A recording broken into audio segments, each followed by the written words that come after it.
자, 마지막 3교시 이어서 하겠습니다. 힘드시죠? 네, 저도 당연히 힘듭니다. 그리고 오랜만에 강의를 해서 그런지 꽤 지치네요. 아니, 강의하는 나도 지친데 듣는 여러분들은 너무 지치지 않을까? 라는 생각이 들어요. 하지만 그래도 좀 재밌지 않나요? 막 새롭게 알게 된 것들도 있고 그럴 것 같은데 그래도 힘내서 어, 딱 합시다. 마지막까지. 지금 생각으로는 한 뭐 4, 50분 정도 다 할 것 같은데 일단은 제가 봤을 때 여기 성립화 하자는 그냥 다음 시간에 해야 될 것 같고요. 여기 대리까지 딱 제가 끝내고 오늘 깔끔하게 마치는 걸로 하겠습니다. 어, 그 뭔가 재밌는 얘기를 하나씩 해 드리고 싶은데 그때그때 생각나면 하나씩 해드릴게요. 아무튼 뭐 누누이 말씀드리지만 Welcome to Hell 축하드리고요. 법조인이 이제 되기로 하셨고 첫 발자국을 뗐기 때문에 제가 더 이상 말씀을 드리지 않겠습니다. 그냥 무조건 안전하게 몸과 마음을 다치지 않고 변호사가 되어 졸업을 하십시오. 그게 좋습니다. 그리고 만약에 공부하다가 뭐 이제 학기 중에 들어가면 이제 멘붕에 빠질 겁니다. 분명히 학기 중에 들어가서 조금 힘들다 이렇게 하면 언제든지 개인적으로 상담 요청하십시오. 그때 제가 로스쿨 다닐 때 가장 힘들었던 거는 뭐냐면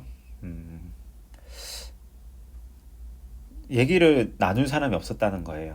그러니까 물론 뭐 제가 다 얘기를 들어줄 수는 없을 거예요. 그런데 그냥 이렇게 뭐 그냥 대나무 숲처럼 그런 얘기 그냥 들어주고 그냥 네가 뭐 열심히 해라밖에 말을 못 하겠지만 좀 힘들면 뭐 술 한 잔 사드릴 수도 있고요. 뭐 아무튼 그런 식으로 해서 뭐 좀 그래도 들어드릴 수는 있다 정도는 제가 말씀드리고 싶습니다.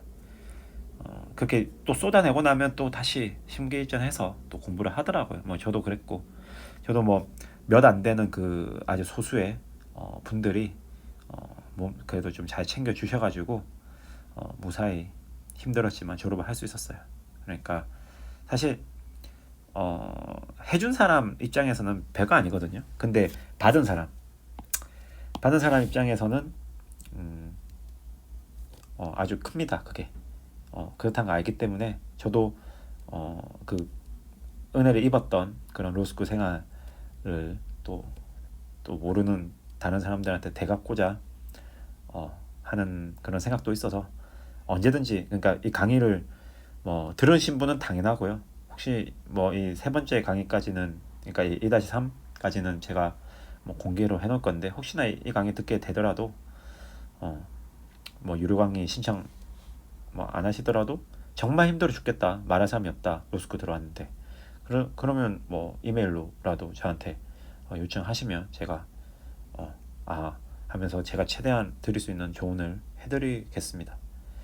계속 겁주는 것 같은데 물론 잘할 사람들이 제가 봤을 때 한 3-40%는 잘하실 겁니다. 뭐 최대한 40% 최소한 20% 정도의 비율의 그 루틴한 생활과 이게 또 법이 생각보다 적성에 맞으시는 분들이 있을 거예요.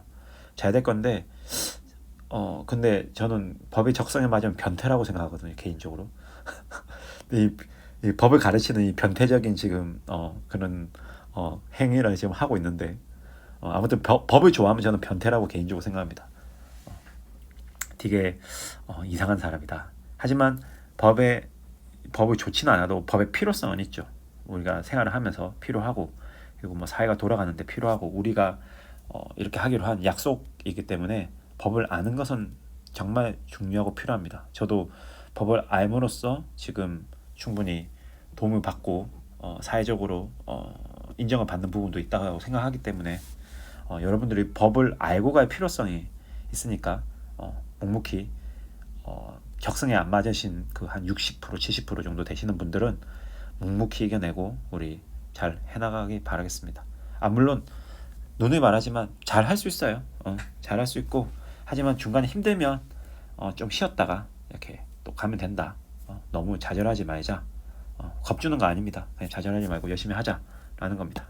자, 강의로 돌아와서 재시험할 때 조금씩 이렇게 잡담을 하는 게 저는 좋다고 생각합니다. 그래야지 안 졸죠. 자, 청구권이 이제 권리로부터 파생되는 권리예요. 그냥 쉽게 생각하면 권리 이꼴 청구권이라고 생각하시면 사실 물권 이꼴 뭐 청구권, 채권 이꼴 청구권이라고 생각하시면 될 것 같습니다. 그냥 물권과 채권의 그 고유한 뿌리가 있는데 거기서부터 파생돼서 실제로 힘을 발휘하는 권리가 청구권이거든요.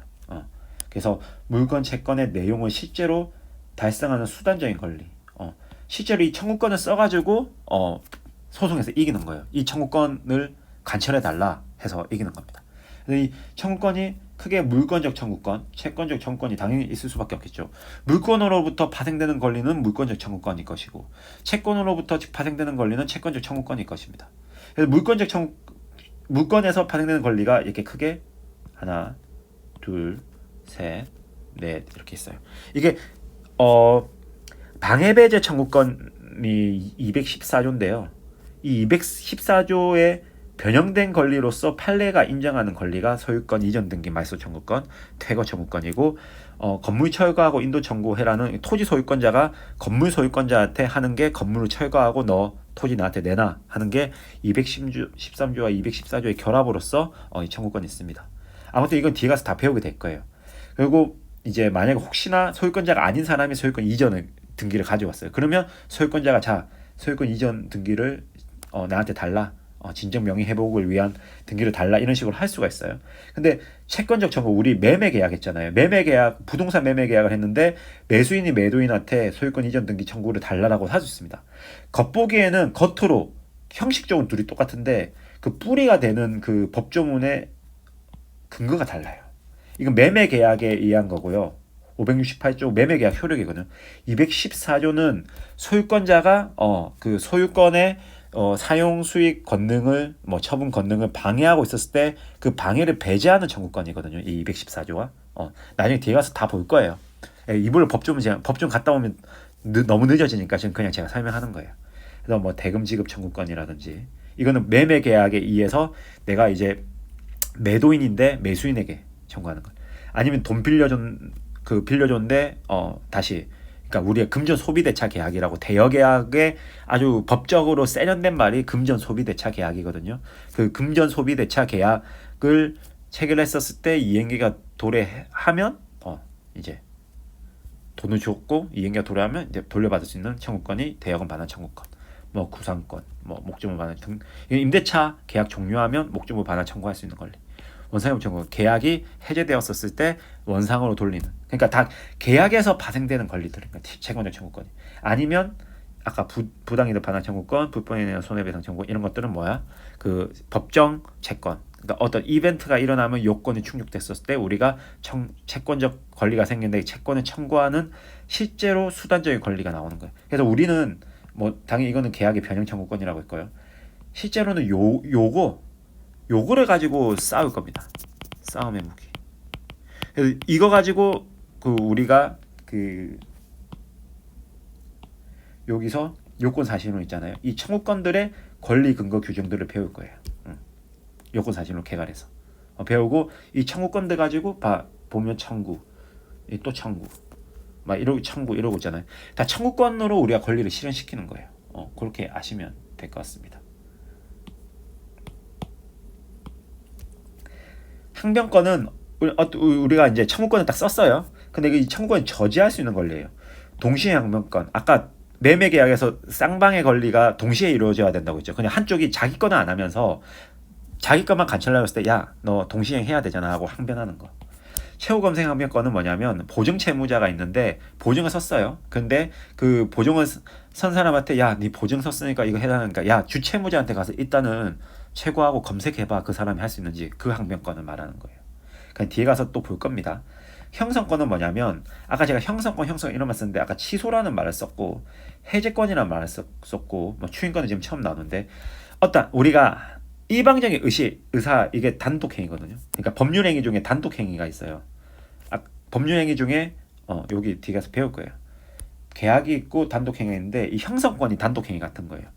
단독행위를 하면 의사표시를 하면 이 A라는 법적인 관계가 있었는데 이 B라는 관계로 바뀌는 거예요. 아까 해제권, 상대방이 채무를 불이행했을 때 우리가 해제권을 써서 우리가 이 계약을 소급적으로 무효를 시킬 수 있다고 아까 제가 말씀드렸죠. 그러니까 해제권을 쓰기 전에는 뭐예요? 계약이 유효하고 계약에 따라서 우리가 이행이 돼야 돼요. 근데 해제권을 쓰는 순간에 어떻게 돼요? 계약이 없어져 버리죠. 그러니까 우리는 오히려 계약이 없었던 대로 돌려야 되는 거예요. 그런 상황이 의사에서 법률관계 상황이 A에서 B로 바뀌는 거. 그게 취소권, 해제권, 추인권 같은 겁니다. 다 배울 겁니다. 뒤에 가서. 최고권은 뭐냐면 형성권자는 어떤 A라는 상황이 있으면 B라는 상황으로 지금 법률 상태를 바꿀 수 있다고 했죠. 그 힘이 있죠. 이 힘이 있으니까 이 힘을 언제까지 쓸 건지 상당한 기간 내에 확답할 것을 독촉이 요구할 수 있는 권리를 말하는 거예요. 뭐 그냥 이거에 대해서 한번 보면 15조 한번 보시죠. 15조 한번 보면 자, 제한 능력이 보면 이 얘네들 미성년자 성년 후견인, 피성년 후견인 이렇게 있어요. 피안정 후견인, 피성년 후견인 있는데 이 취소할 수 있다라고 적혀 있거든요. 여기 취소할 수 있다. 아까 의사표시를 제대로 낼 수 없는 사람들이에요. 얘네들 약간 의사 능력이 결여돼 있다고 보는 거예요. 그래서 법에서 딱 정해놨어요. 그래서 피안정 후견인 이런 사람들 동의를 받고 내고 했을 때 취소할 수 있다 적혀 있잖아요. 그럼 이렇게 취소를 할 수 있는데 취소할 수 있는 행위를 추인할 것인지 촉구할 수 있고 아니면 추인할 수 있다. 이게 최후권이에요. 네가 추인할 건지 확답을 촉구할 수 있는 거. 이게 최후권이라고요. 지금 내가 불안한 상태니까 취소를 할 수 있는데 취소하기 전까지는 유효하거든요. 그냥 취소하면 무효로 된다는 거란 말이에요. 그렇기 때문에 네가 취소할 건지 추인할 건지 추인은 그냥 취소 안 하겠고 내가 그냥 이거를 유효하게 가져가겠다는 거거든요. 추인이. 그래서 이거를 확답할 수 있는 촉구할 권리 이거를 채우권이라고 하는 거예요. 형성권의 상대방에 있는 그 권리를 말하는 겁니다. 15조 이렇게. 자, 이 뒤에 가서 계속 나올 겁니다. 채우권, 형성권. 그러니까 이런 지금 용어만 정리하고 가자는 거예요. 이런 게 있다. 자, 법률행위 계속 나오죠. 아까 법률행위 계속 나왔어요. 법률행위는 뭐예요? 이 의사표시를 해서 어떻게 어떤 법적 효과를 발생시키는 거예요.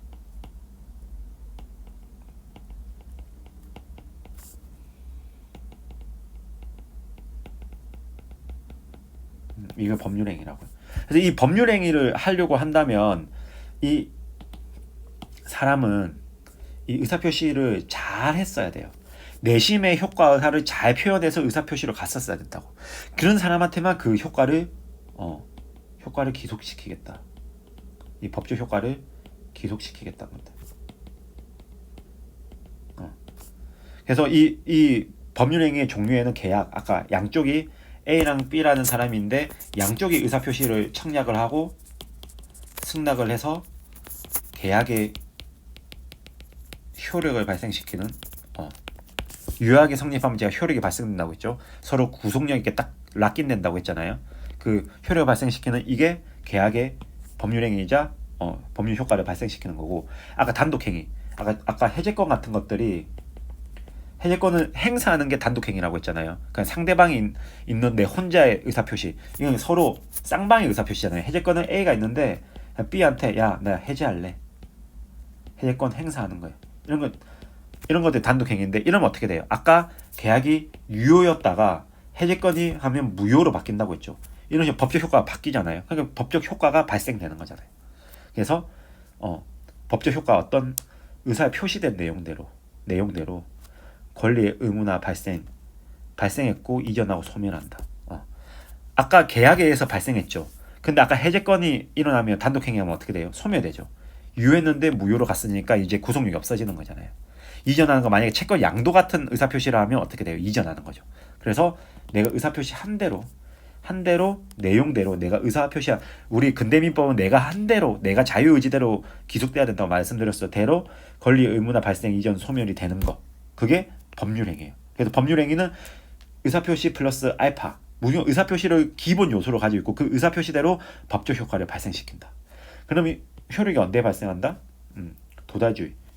자, 봅시다. 법률행위 아까 여기 법률행위 여기 있죠? 이게 의사표시 알파라고 했죠, 제가. 그래서 어떻게 쭉 나와 있어요. 법률행위에 대해서. 자, 103조부터 이거는 아까 요거는 뭐냐면 내용이 의사표시 내용 자체가 우리 민법이 허용하지 않는 내용이에요. 내용이 안 좋기 때문에 우리는 이거는 효력을 발생 안 시키겠다는 것이고, 자, 선량풍속 기타 사회질서 위반 내용 법률 무효로 한다. 그러니까 효력 너네들이 아무리 합의했어도 우리는 이거 우리 민법상 법질서상 우리는 그거 못 하는 거예요. 당사의 궁박 경솔 또는 무경험으로 인해 현장의 공유에는 무효한다. 이런 건 안 돼. 임의 규정 이거는 표시한 법률 중에 선량풍속 기타 관계 없는 규정과 다른 의사 표시를 할 때는 그 의사에 한다. 임의 규정은 효력이 없애는 건데 이거를 반대해서 그래요. 강행 규정이 효력이 없다라고 보는 거예요. 강행 규정에 위반한 거는. 자, 강행 규정이 뭐냐? 임의 규정이 뭐냐면 법률 행위에 당사자가 법령 중에 선량한 풍속 기타 사회 질서에 관계 없는 규정이 임의 규정이에요. 관계 있는 규정은 뭐예요? 있는 규정은 그게 강행 규정이라고. 강행 규정과 다른 의사를 표시한 때에는 그 의사에 의하면 안 된다는 그 반대 해석이 우리 판례가 허용하는 겁니다. 그 강행 규정 중에서는 단속 규정과 효력 규정인데 뒤에 가서 다 설명할 거예요. 그냥 듣고 그냥 넘겨요. 그 효력 규정을 위반한 그 우리의 의사 표시는 그것을 인정하지 않아요. 그래서 그 내용을 인정할 수 없다. 그래서 효력을 인정할 수 없다는 이 예외적인 거 만들어 놓고, 그다음에 아까 제가 그 의사 표시 과정상에 성립 과정상에 하자가 있는 경우, 아까 비진의 의사 표시, 통정허위 표시, 착오, 사행한바 이런 거 어떻게 한다? 무효로 만들거나 아니면 취소할 수 있거나. 무효는 그 자체가 무효고 취소는 뭐예요? 제가 뒤가 설명드릴 건데 원래 유효한데 취소권을 행사하면 무효가 되는 거예요. 취소할 수 있고 취소할 수 있다. 이런 또 무효이거나 취소할 수 있는 것 뒤에 무효 취소 다음 2강에서 배울 겁니다.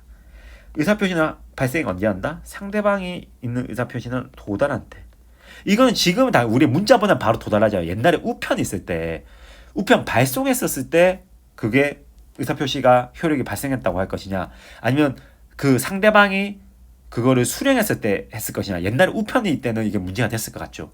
지금은 웬만하면 내가 쏘면 바로 끝나잖아요. 이메일이라든지 문자라든지. 그래서 크게 문제가 안 되는데 옛날에는 이게 도달주의 문제가 있었습니다. 지금도 가끔씩 문제가 돼요. 도달주의. 이런 게 있다. 그래서 도달주의다. 효력 발생시키. 그리고 법률행위의 핵심은 요거다. 표시된 의사. 내심의 의사 표시가 표시될 거잖아요. 그래도 표시된 의사를 어떻게 해석하여 의사 표시를 한 당사자에게 어떻게 권리 여부를 부여할지가 민법의 가장 큰 쟁점이다. 이게 계약법의 핵심이에요. 계약법의 핵심.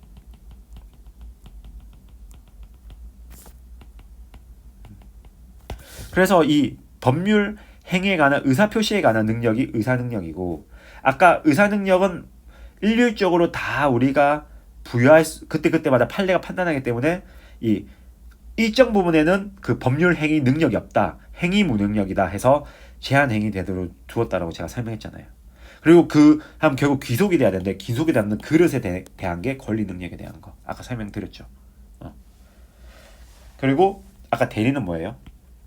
아까 내가 의사 표시를 한 사람과 결국 그 효과 귀속단은 똑같은데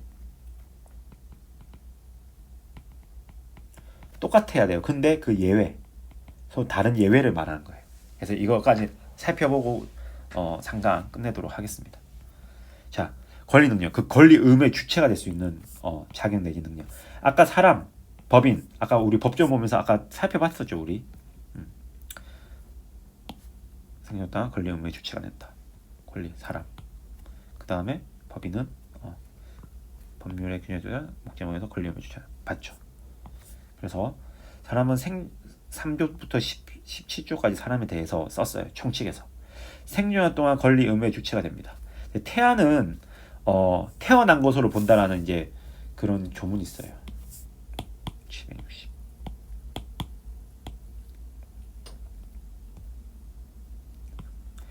총권에 가서 이미 출생한 걸로 본다. 태아는 아직 안 태어난 거잖아요. 뱃속에 있는 거잖아. 근데 이게 이미 출생해 와서 이거 왜냐면 부모가 갑자기 부모가 손해배상 청구권인데 태아가 그 부모 손해배상 청구권을 상속해서 가져가야 되거든요. 그래서 이 손해배상의 청구권에 대해서는 이미 출생한 것을 본다라고 해서 본인의 아니면 본인을 이렇게 발로 찼을 수도 있잖아요. 그래서 본인에 대한 직접적인 손해배상 청구권도 그렇고 그런데 이 생존에 대해서 아까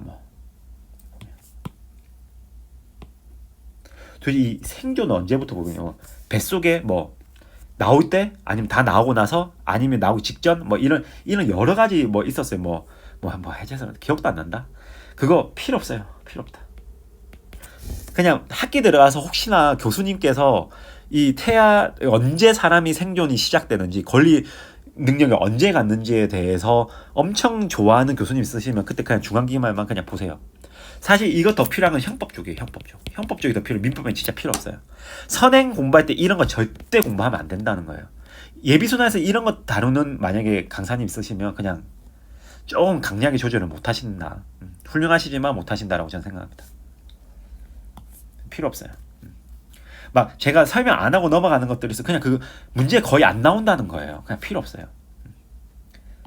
법인 설립 등기가 성립 요건 우리 아까 봤죠 법조를. 등기를 쳐야지 법인은 설립해요. 이 등기를 쳐야지 이 등기를 해야지 법인이라는 게 생기고 이때부터 권리 의무의 주체가 될 수 있는 거예요. 사람은 그냥 생존한 내가 태어나서부터 권리 주체가 되고 법인은 이 설립 등기 이 등기가 이루어져야지 권리 의무의 주체가 된다는 겁니다. 그래서 법률의 규정에 쫓아 정관을 정한 목적 범위 내에서 권리 의무가 된다고 34조 아까 이거 봤죠. 근데 법의 종류에는 뭐가 있냐 사단법인과 재단법인이 있다는 겁니다. 여러 사람이 일정한 공동 목적에 달성을 위해서 사람이 결합한 거야. 사람이 결합한 재산법인은 이 목적을 달성하기 위해서 재산을 출연한 거. 그래서 권리 능력. 사실 그런데 재단법이나 사단법 둘 다 사람과 이렇게 재산 결합체예요. 결합체인데 사단법인은 이 사람을 중심으로 한 걸 더 중점에서 보는 거고요. 재단법인 같은 이 재산의 출연한 사람 그 재산 출연자의 어떤 의지. 그래서 이거를 중점으로 보겠다는 겁니다. 사실 그리고 사단법인 같은 경우는 총회라는 게 있어요. 총회라는 게 있어요. 그 총회에서 막 의사결정을 해요. 근데 재단 같은 경우는 설립자가 제일 처음에 만들어 놓은 어떤 그런 정관이 있고 그 정관에 따라서 이사회가 다 결정하는 거예요. 그 출연하는 사람의 그 의사결정에서 딱 이루어지는 게 재단법인이고요. 사단법인은 그때마다 그 사원들의 의사 표시에 의해서 총회를 열고 그 총회를 열어서 의사결정을 하게 되는 거예요. 그래서 이 사람이 중심인 거고 여기 재단법인 재산이 중심인 겁니다. 주식회사는 영리 사단법인이에요. 주식회사는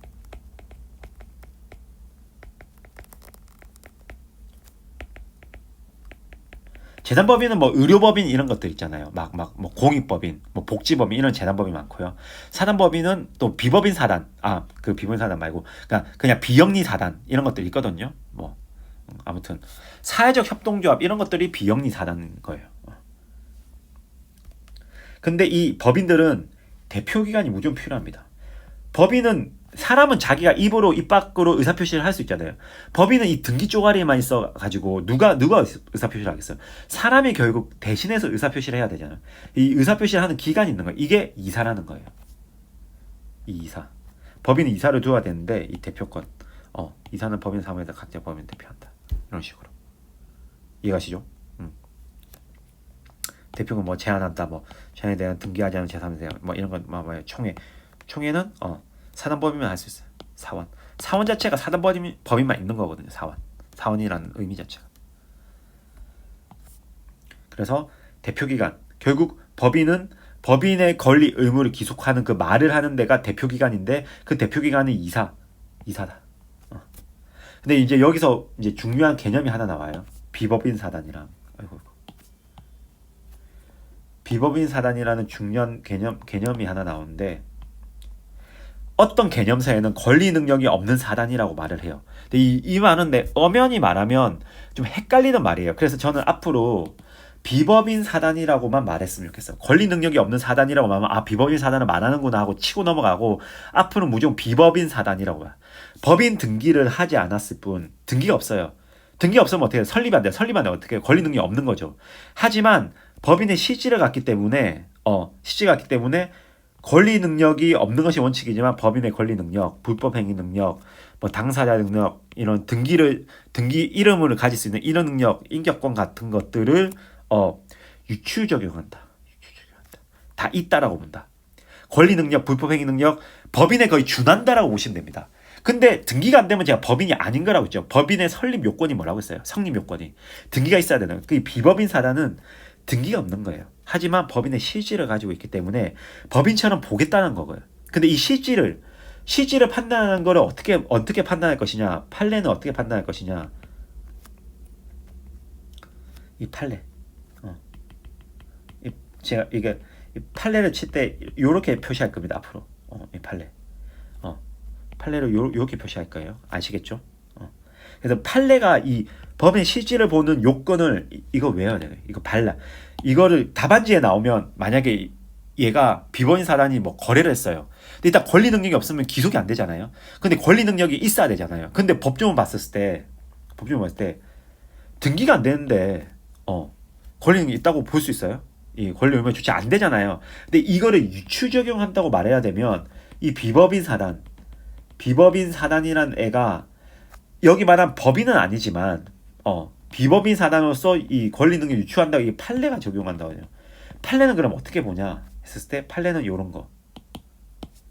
조직을 갖추고 다수결이 있고 구성관사가 존속되고 규약이 있는 경우.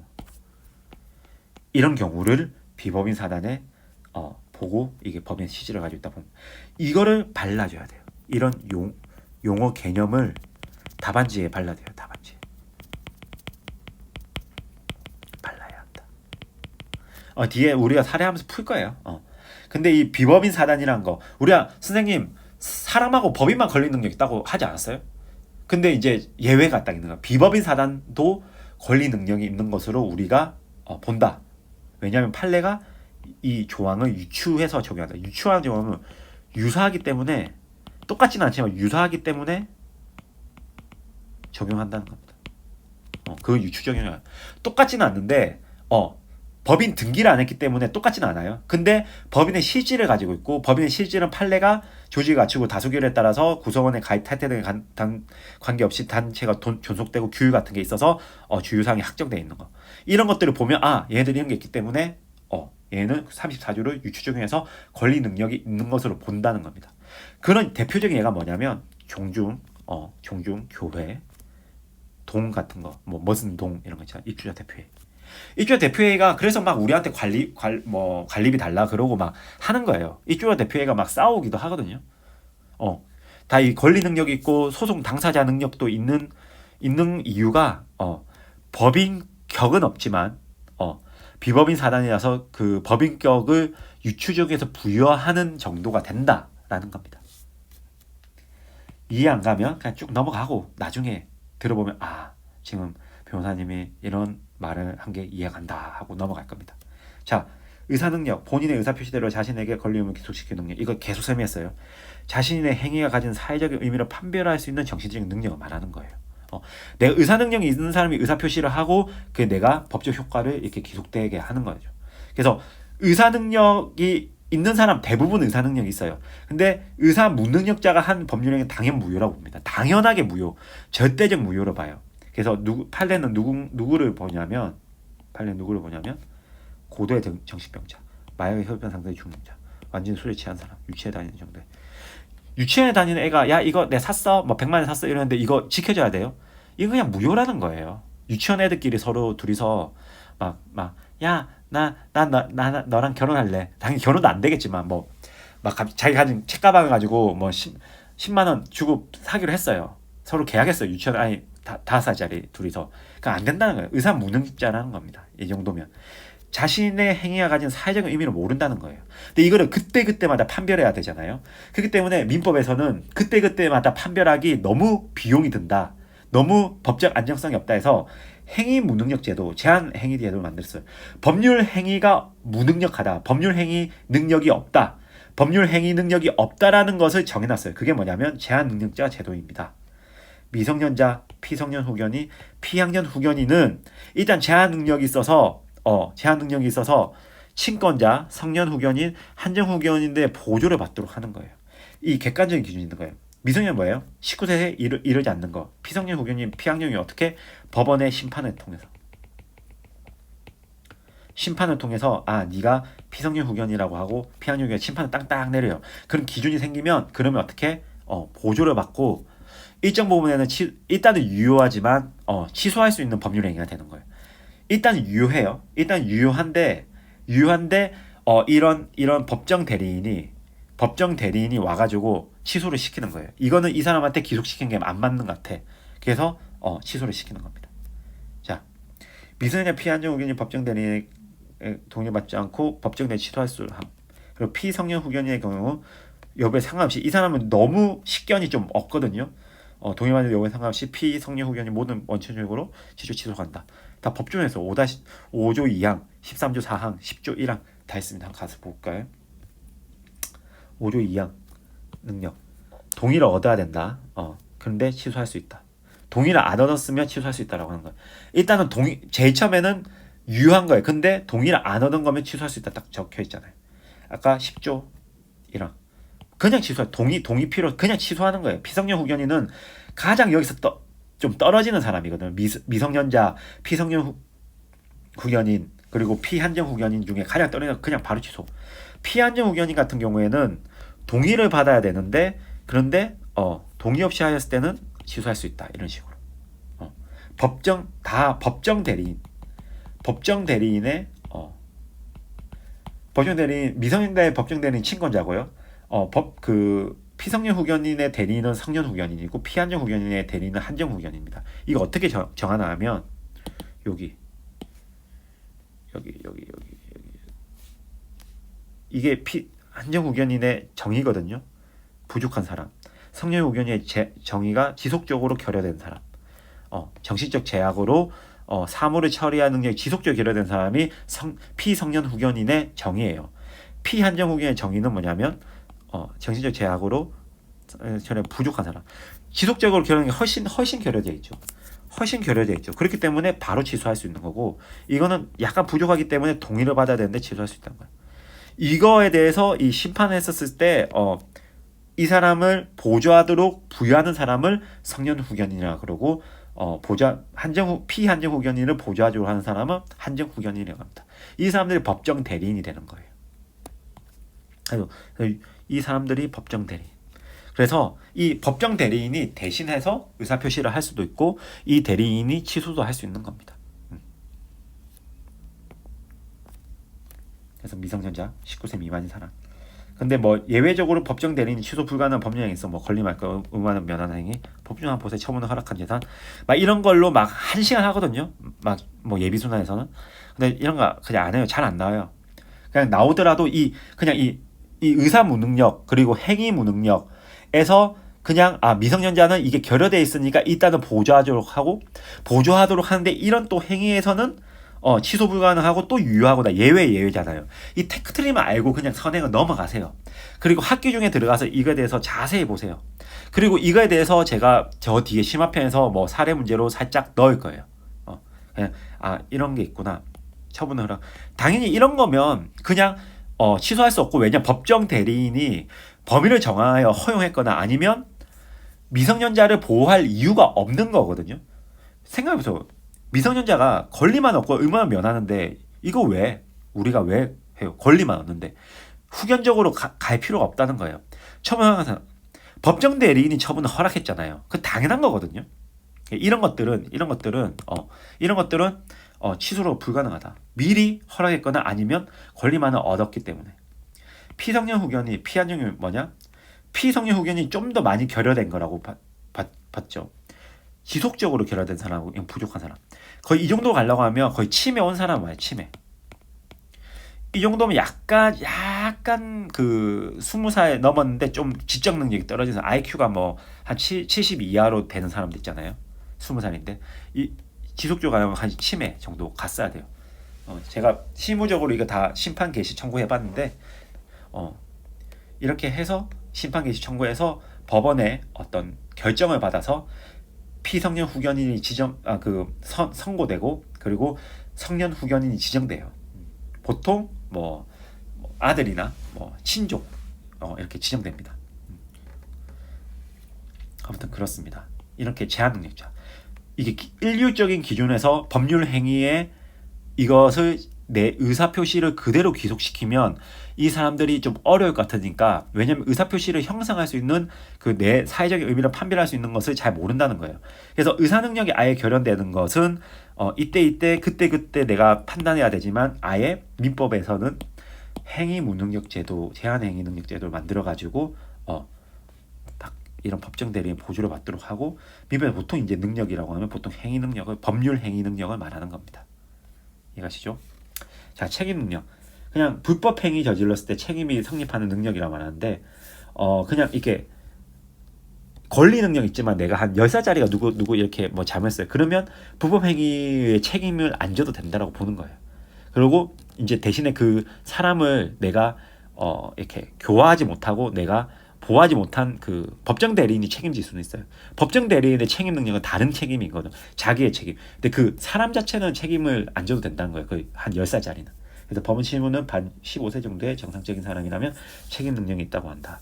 자, 채무의 책임에 대해서 채무는 인적 관계고 책임은 물적 재산적 관계를 말한 거예요. 또 다른 책임에 말한 건 또 규칙 사유에서 책임 따른 너 비난 가능성이 있다라고 하는데, 이거는 서로 다른 겁니다. 책임은 물적 재산적 관계에 말한 건데, 이 책임 능력은 그래서 책임 재산에서의 책임을 이 물적 재산적 관계. 그래서 책임 재산이 있다. 재산에 내가 책임할 게 있다.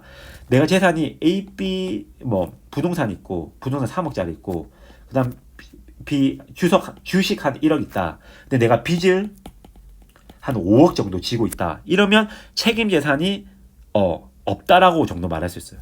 책임 재산 뭐예요? 4억 정도 있죠. 그런데 빚은 내가 5억 있죠. 그럼 빚이 더 크죠. 1억 정도의 내 디폴트 상태죠.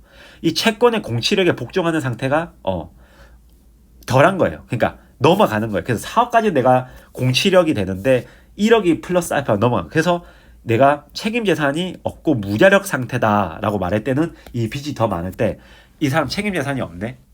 없는 상태네. 지금 이 상태에서 빚을 더 지면 책임 재산이 없게 되네 라고 했을 때 무자력 상태, 책임 재산 이렇게 말할 때, 이 물적 재산적 관계를 말할 때 책임 재산의 책임을 말하고요. 물상 보증인 부분이 엄청 중요한데, 스스로 채무를 지지는 않는데 근데 재산적 물적 책임은 져요. 물적 책임은 지는데 채무는 없어요. 그러니까 채무는 없지만 책임을 져요. 어떤 관계냐면 이런 관계예요. 일단 무상보증인 341조로 봅시다. 41조로 보면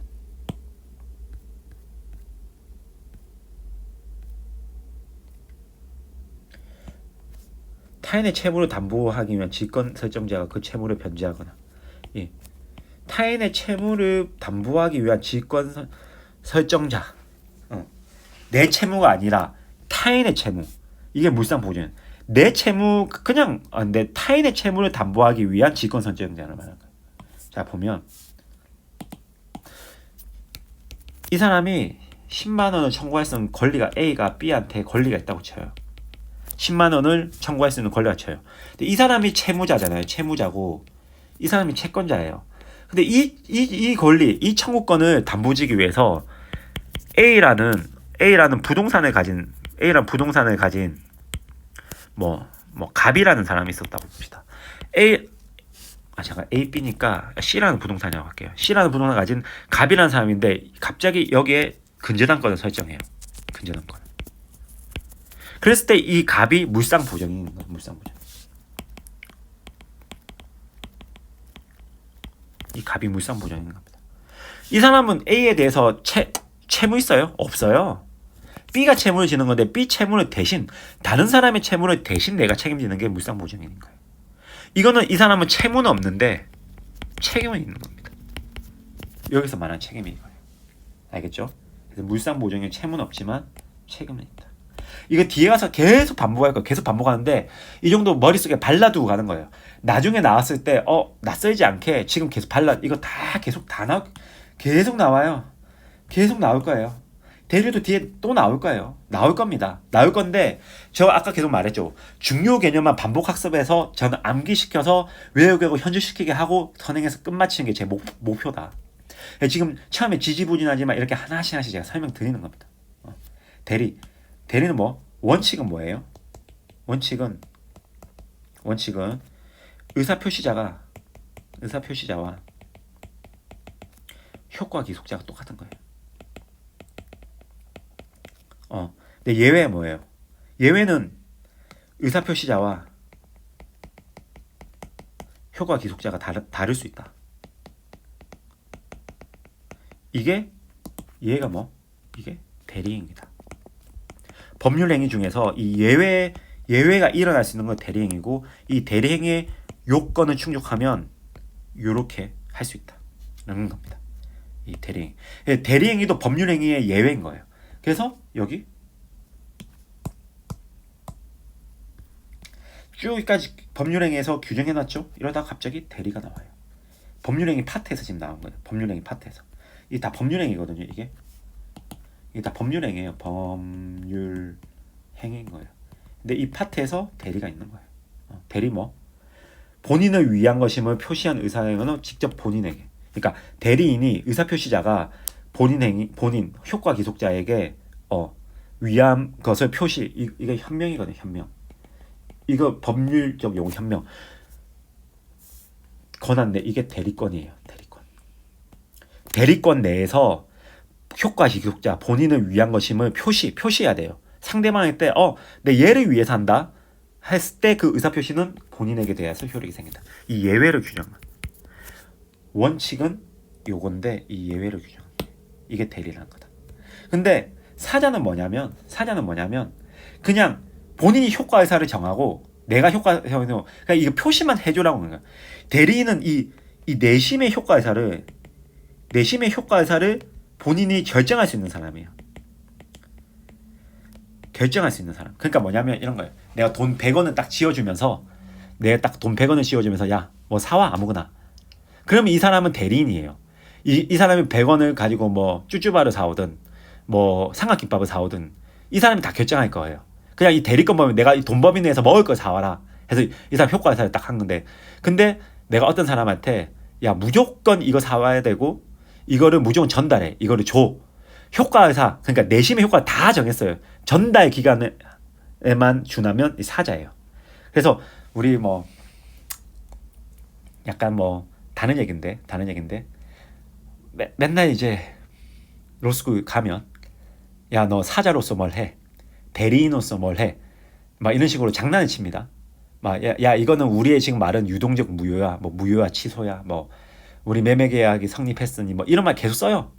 뭐 그리고 진정 부진정 막 이런 말 쓰거든요. 뭐 너는 지금 부진정 커플이다, 뭐 진정 커플이다, 막 이런, 제가 좀 비속어 쓰는 개소리를 하거든요. 맞아요. 자기들 꺼덕꺼덕 웃어요 그냥. 그러면서 미쳐가는 거죠. 그렇게 3년간 미쳐야지 우리 미쳐야 어떻게 된다? 변호사 시험에 합격할 수 있다. 근데 단 주의할 점은 그 내부 구성원들, 법전은 구성원들끼리만 이 말을 쓰지 나와가지고 막 동생한테 이런 말 쓰고 막 부모님한테 이런 말 쓴다. 부모님 어처구니 없어 할 겁니다. 그러니까 여러분들이 막 사자, 뭐 대리인, 뭐 부진정, 진정, 아까 뭐 책임 능력, 뭐 의사표시, 뭐 기관, 대표기관 막 이런 말 쓰거든요. 근데 그 안에서만 쓰세요. 안에서 쓰는 건 좋아요. 자기들이 막 뭐 유머 만들어가지고 막 쓰기 시작할 겁니다. 지금 무슨 말 하는가 싶죠? 2년만 지나봐요. 여러분들끼리 막 쓰고 있을 거예요. 근데 쓰는 거 좋습니다. 그러면서 익히는 거죠. 그런데 사회 나가서 그런 말 쓰면 덜 떨어진 사람이란 소리 든다. 그걸 꼭 명심하시기 바라겠습니다. 그래서 대리행위의 효력, 의사표시자 대리인이 아니라 보통 의사표시자한테 본인한테 기속해야 돼. 근데 그 본인, 그러니까 A가 있고 B가 있는데 C가 있어요. 둘이서 A 이게 대리인이고 C가 그냥 그 어떤 계약의 상대방이라고 쳐요. 의사표시는 둘이서 S20 매매하자라고 둘이서 얘기한단 말이에요. 그런데 B가 뭐라고요? 나는 A를 위해서 지금 의사표시하는 것이고 결국에는 A가 이 S20를 팔게 될 거야. S20 소유자는 이 매도인인데 내가 와서 대리인 와서 내가 이 조건이라든지 뭐 어떤 뭐 가격 뭐 이런 거 다 얘가 A가 B한테 위임한 거예요. 이렇게 위임한 거 위임이라는 법률 행위를 한 겁니다. 위임하면 B가 그 내에서 대리권 내에서 와가지고 S20 가격이나 어떤 뭐 언제 전달할지 이런 것들을 정하는 겁니다. 그래서 B는 매수인인데 결국에서 둘이서 의사표시는 둘이서 하지만 어떻게 둘이서 뭘요? 권리 의무 관계는 발생한다는 겁니다. 이해가시죠? 의사표시는 여기서 이루어지지만 권리 의무는 여기서 이루어진다는 겁니다. 근데 여기 A가 B한테 위임을 했기 때문에 수권을 했다고 보통 말하거든요. 아니면 위임을 했거나 법정 대리인이기 때문에 법으로 정한 대리인이기 때문에 B가 어떤 식으로 대리인의 자격이 있기 때문에 가능한 겁니다. 그래서 대리인이 본인을 대신하여야 한 의사표시가 본인의 기속된 계약의 효력이 발생하므로 대리인은 아무런 권리 얘는 의사표시만큼 권리 의무는 지적하지 않는 거예요.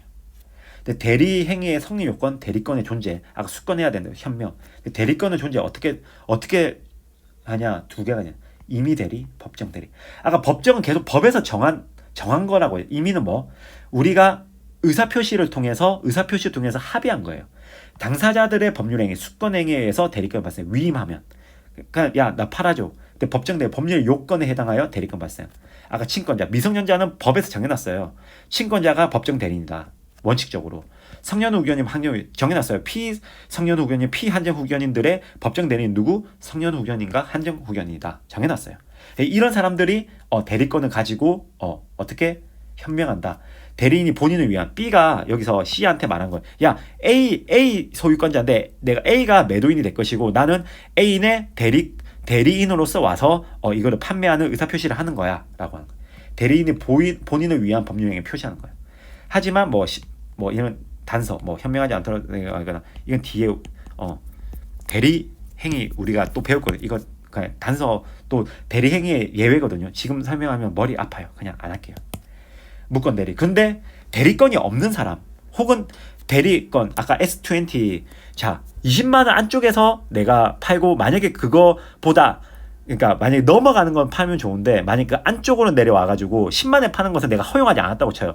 근데 B가 10만 원에 팔아버렸어. 그러니까 대리권을 벗어난 대리 행위는 본인이 추인하지 않는 한 원칙적 무효이고 본인에게 효력이 기속되지 않습니다. 그러니까 대리권은 벗어났기 때문에. 그런데 표현 대리라고 있어요. 무권 대리 벗어났지만 대리권이 없는 사람이 하거나 아니면 벗어났지만 본인이 일정한 기책 사유가 있고 그것을 믿은 상대방의 정당한 신뢰가 있고 사유가 있다고 보면 본인의 효력이 기속하고 유효하게 된다. 왜냐하면 이 외관을 창출한 A가 대리권을 줬을 거란 말이에요. 이 외관을 창출한 A의 기책 사유가 어느 정도 있다. 그리고 C가 그것을 믿을 상당한 사유가 있다. 라고 볼 경우에는 이 권리 의무를 기속시켜야 된다라는 겁니다. 그래서 무권 대리는 일단 무효인데 그 무권 대리긴 하지만 그 외견에 볼 수 있는 게 있고 그 다음에 그 계약 상대방이 믿을 만한 정당한 사유가 있으면 된다. 이거 다 뒤에 가서 알아볼 거예요. 그래서 이런 대리권 수여 표시가 본인이 했다. 그리고 기본 대리권이 있었다. 그런데 그 기본 대리권의 권한을 넘었다. 아니 기본 대리권인데 소멸로 표현 대리했다. 다 법조문이 있어요. 한번 확인하세요. 복습하면서 확인하세요. 다 이런 것들은 기본적인 본인의 기책 사유가 있다는 거예요. 이 A라는 이 본인의 기책 사유가 있어서 그것을 발생시킬 수 C라는 사람이 정당한 사유가 있고 그러면 이 둘 사이에서 서로 계약을 유효하게 봐야 된다라는 겁니다. 대리권 남용은 뭐냐면 대리권 내의 행위이긴 한데 본인의 이익이 반하는 식으로 B가 이 계약을 체결했어요. 왜냐하면 이 10만 원 이내에 해라고 했어요. 근데 10만 원 이내에서 5만 원에 파는데 B가 C로부터 리베이트를 5만 원 받기로 했어. 그 10만 원 이내에 하는 그 대리권 내의 범위가 맞는데 이거는 A를 위한 행위가 아니죠. 그래서 본인의 이익을 반하는데 상대방이 C도 이를 알고 리베이트 준 거. 그러니까 10만 원 안 하고 10만 원짜리인데 5만 원에 주기로 하고 3만 원 리베이트 준 거. 그럼 2만 원 삥땅 친 거잖아요, C는. 그런 경우에 쓰는 무효다. 이거는 107조 1항 단서 비진의 의사표시 단서를 유추 적용한다라는 이 판례 태도가 있습니다. 판례 태도가. 판례 태도가 있는데 이거는 뒤에 가서 쭉 알아볼 거예요. 그냥 대리권 남용이란 개념이 있다. 유권 대리긴 하지만 남용 행위로 볼 수 있는 경우에는 상대방이 이를 알았거나 알 수 있었으면 이것은 무효로 돌릴 수 있다. 본인이 무효로 돌려야 되잖아요. 자기 이익에 반하니까. 근데 상대방이 알거나 알 수 있었던 행위면 돌리겠다는 겁니다. 그리고 법인의 대표권이 거의 대리행위랑 유사하다는 거예요. 자, 본인이 있고 대리인이 있죠. 이 의사표시 기간인 거죠. 의사표시는 이 사람이 내심의 효과를 만들어 하는 거잖아요. 이 법인이 있고 뭐예요? 이 대표기관. 대표기관이 이게 뭐 이사들이 하는 거 이게 대표권이라는 거예요. 그래서 법인 대표권은 대리법리와 동일하다는 거예요. 그래서 이사 각자 이사는 법인 대표에서 의사표시를 하고 법인 대표 이사의 의사표시는 법인에게서 얘가 나란 대표이사 양태용이 막 말하는데 결국 법인한테 기소하는 거예요. 지금 여러분이 계약을 맺은 당사자는 누구냐면 프리로 주식회사랑 당사를 맺은. 근데 의사표시는 제가 다 하고 있는 거죠. 그래서 권리 의무 주체. 만약에 지금 이 강의를 제공 못 하잖아요. 그러면 여러분들은 프리로 주식회사한테 여러분은 소송을 걸어야 돼요. 물론 뭐 제가 당연히 제가 책임지겠죠. 제가 제 브랜드 네임이 있는데 브랜드 가치가 있는데 아무튼 여러분은 이제부터 프리로 주식회사와 계약을 계속 맺는 거예요. 저 양태형이랑 계약을 맺는 게 아니에요. 자소서 첨삭을 받은 친구들은 저랑 계약을 맺은 거 맞고요. 이제부터 앞으로는 프리로 주식회사랑 계약을 맺는 겁니다. 아시겠죠? 프리로 주식회사 설립하고 나서 보니까 이제 이렇게 좀 설명하기가 더 편해지기는 합니다. 아무튼 오늘 1강은 여기까지 하고 이거 정리하자면 이거예요. 이 개념을 계속 반복적으로 볼 겁니다. 여러분들이 한 70, 80% 이해하시고 가시면 돼요. 하지만 지금 이 용어는 그냥 무작정 외우세요. 무작정 이해하려고 노력하고 이해가 안 되면 그래도 넘어가세요. 대신에 한 70, 80%는 법조문 하나하나 찾아다니면서 여기 이런 법조문도 있잖아요. 이런 걸 하나하나 찾아가야 돼요. 이렇게 찾아가야 되고 요런 거 찾아서 하나씩 보세요. 차근차근 복습하세요. 무조건 복습하세요. 이 복습하고 그 다음 와야 돼요. 복습 안 하고 쭉 듣지 마요. 저 절대 반대예요. 그거 절대 하면 안 돼요. 이 강의 지금 3시간짜리 강의 들으셨잖아요. 그러면 3시간만큼 복습하세요. 이런 거 법조문 다 찾아가서 보세요. 이런 거 법조문 다 찾아가서 보세요. 이 법조문 가라고요. 아까 권하는 표현 이런 거 찾아가서 보라고요. 뭐가 표현되는 건지. 책임있다. 본인한테 다 돌리잖아요. 무건 되는데 본인한테 돌리는 게 제가 표현되리라고 말했잖아요. 읽으면서 이해를 하세요. 그냥 이 사고의 틀, 개념 이거 이해하는 것을 하시라. 복습을 하시라. 꼭 말씀드렸습니다. 복습되기 전까지는 2강 듣지 마시라. 지금 제가 경고했습니다. 이건 경고했습니다. 오늘 강의 여기까지 하겠습니다. 수고 많으셨습니다.